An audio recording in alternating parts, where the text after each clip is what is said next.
समग्र धरती लोक में मौजूद अरबों जीव जंतुओं की प्रजाति में से केवल मानव ही एकमात्र प्रजाति है जिसने अनंतता को जाना है, और वो उस अनंतता का हर वो राज जानना चाहता है जो अभी उसके सोच और समझ के भी परे है। अलौकिक दुनियाओं में चमकते हुए वो सितारे जो खामोशी से ब्रह्मांड के अंधकार में जगमगा रहे हैं और अरबों प्रकाश वर्ष दूर मौजूद इस धरती को ये संदेशा दे रहे हैं कि तुम अकेले नहीं हो जो इस अनंत ब्रह्मांड में जीवन की सांस ले रहा है। अंधकार से भरी ये दुनिया जहाँ प्रकाश की कोई औकात नहीं है, क्योंकि हमारे इस ब्रह्मांड में अंधकार की शक्ति प्रकाश से सबसे शक्तिशाली मानी जाती है। हालांकि प्रकाश अंधकार की एकमात्र कमजोरी है, पर अंधकार वो है जो एकमात्र सत्य है और प्रकाश वो है जो बस कुछ क्षण का एक सफेद झूठ। यहाँ सितारे मौजूद हैं, अरबों प्रकार के शायद रंग मौजूद हैं, ऐसे ग्रह जो चमत्कार से भरे पड़े होंगे, और उन्हीं में से एक चमत्कार हम भी हैं। इस सदी के एक महान एस्ट्रोनॉमर ने कहा था कि कहीं ना कहीं कुछ अतुलनीय पहचाने जाने का इंतजार कर रहा है।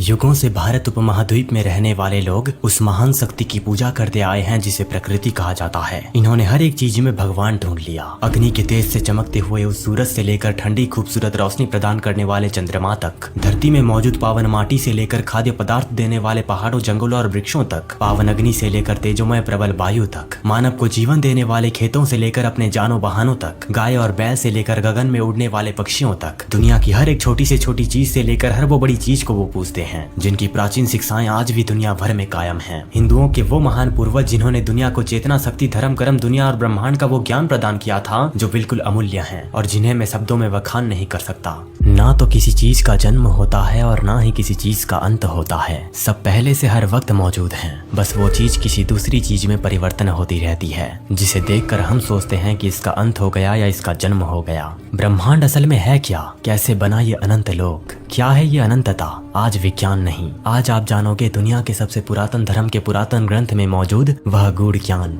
जो ये बताती है कि ब्रह्मांड असल में है क्या, कैसे बना, और ऐसी कई चीजें जिससे आप अभी अनजान हो। वेदों में ज्ञान का भंडार कहे जाने वाले ऋग्वेद में ब्रह्मांड के निर्माण के विषय में वो गूढ़ ज्ञान प्रदान किया गया है जिसे पढ़ते वक्त मुझे वो सुकून मिल रहा था जो आपको अभी मिलने वाला है। ऋग्वेद का नासदीय सूक्त जो ऋग्वेद के 10वें मंडल के 129वें सूक्त में मौजूद है, वहाँ ब्रह्मांड के विषय में कुछ ये लिखा गया है। नासदीय सूक्त का पहला श्लोक ये कह रहा है कि जगत की उत्पत्ति से पहले ना ही किसी का अस्तित्व था और ना ही किसी का अनस्तित्व, मतलब इस जगत की शुरुआत ही शून्य से हुई है। तब ना तो हवा थी और ना ही आसमान था और ना ही उसके परे कुछ था। चारों ओर समुद्र के भांति गंभीर और गहन बस अंधकार के अलावा और कुछ नहीं था। नासदीय सूक्त का दूसरा श्लोक कह रहा है कि उस समय ना ही मृत्यु थी और ना ही अमरता, मतलब ना ही पृथ्वी पर कोई जीवन था और ना ही स्वर्ग में रहने वाले अमर लोग थे। उस समय दिन और रात भी नहीं थे। उस समय बस एक अनादि पदार्थ था जिसे प्रकृति कहा गया है, मतलब जिसका आदि या आरंभ ना हो और जो सदा से बना चला आ रहा हो।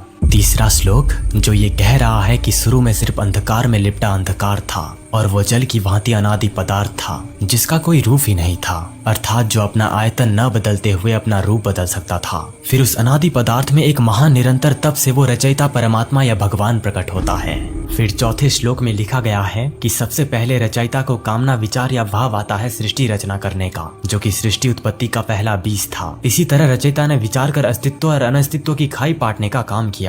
और पांचवें श्लोक में ये कहा गया है कि फिर उस कामना रूपी बीज से चारों ओर सूर्य किरणों के समान ऊर्जा की तरंगे निकली, जिन्होंने उस अनादि पदार्थ प्रकृति से मिलकर सृष्टि रचना का आरंभ किया था। और इसी तरह छठे श्लोक में ये कहा गया है कि अभी वर्तमान में कौन पूरी तरह ठीक ठीक बता सकता है कि कब और कैसे इस विविध प्रकार की सृष्टि की उत्पत्ति और रचना हुई, क्योंकि विद्वान लोग तो खुद सृष्टि रचना के बाद आए। अतः वर्तमान समय में कोई ये दावा करके ठीक ठीक वर्णन नहीं कर सकता कि सृष्टि बनने से पूर्व क्या था और इसके बनने का कारण क्या था। और आखिरी और सातवें श्लोक में ये लिखा गया है कि सृष्टि रचना का स्रोत क्या है, कौन है इसका कर्ता धर्ता, सृष्टि का संचालक, अवलोकन करता ऊपर कहीं स्वर्ग में बैठा है। हे विद्वानों, उसको जानो, तुम नहीं जान सकते तो कौन जान सकता है। दोस्तों, दुनिया के हजारों ग्रंथ और किताबें सृष्टि रचना के विषय में अपने अनगिनत बातें कहते हैं। इसी प्रकार ऋग्वेद ने भी कही। हम उस चीज को जानने की बात कर रहे हैं जिसे हम कभी जान ही नहीं सकते। अगर आपको इस ब्रह्मांड से बात करनी है तो मैं हर बार कहता हूँ कि इसकी भाषा साइलेंस की भाषा है। आप खुद ही इससे पूछ सकते हैं कि आखिर है क्या, कैसे बना और क्यों बना। आपको गहरे स्तर पर वो चीजें अनुभव होंगी जिसको आपने कभी अनुभव ही नहीं किया होगा। तो आज के वीडियो में हमने ऋग्वेद में मौजूद ब्रह्मांड के क्रिएशन की बात की, पर आगे आने वाले वीडियोस में हम ऐसे ही अनंत ज्ञान की बात करेंगे। आपका मूल्यवान समय देने के लिए धन्यवाद।